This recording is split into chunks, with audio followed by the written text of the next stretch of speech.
Lasagna House started in 1942 in Chicago, Illinois by an 18-year-old Sicilian immigrant named Pete Pizzo. Now, I wasn't there, but I saw a movie once that led me to believe that 1940 Chicago might not have been the best place for an 18-year-old Sicilian immigrant to open up a restaurant. So he moved. He moved to Forest Park, Illinois, which is a suburb of Chicago. Late 70s or early 80s, he moved his family and his business down here to Houston and opened up this location that went on Westheimer and Eldridge, and called them both Lasagna House 3 because this is the third city where he established it. The food here is wonderful and it's delicious. I just enjoy the environment.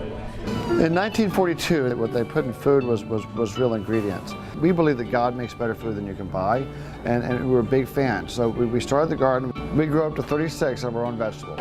Ooh, I love the veal parmesan and the puttanesca with chicken. We make our own meatballs, we make our own gnocchis, pizza dough, manicotti. We hand roll our own meat cannellonis. We make all of our salad dressings from scratch. They last no longer than 2 days.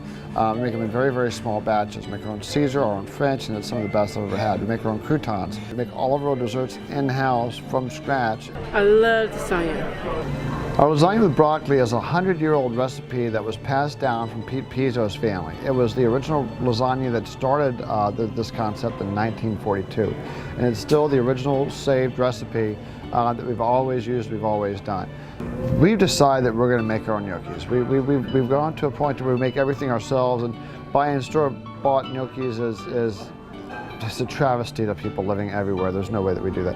Gnocchis are a classic Italian dish made with russet potatoes, flour. First we boil the potatoes, then we add flour, and then we add our secret spices, and then we add more flour, and then we mix.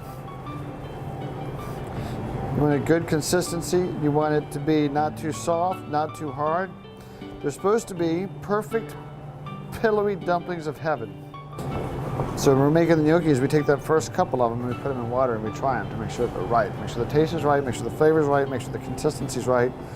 If they taste delicious, all natural and naked, then they're going to taste even better with the sauce and the toppings on it. We don't want to serve anything that's not the utmost of quality, excellence, and freshness. One thing I like best about working here, I like to call it the hidden jewel of Houston.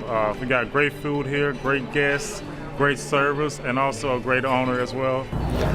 We know how important food and family is to our neighbors and our friends, and we want to be able to be a place where you can afford to bring your family and be able to feed them great food at a great price. And it's just amazing what it can take when you can actually sit down and enjoy your meal and enjoy your food and enjoy spending time with others and take a stop and take a break and relax and enjoy life and enjoy food.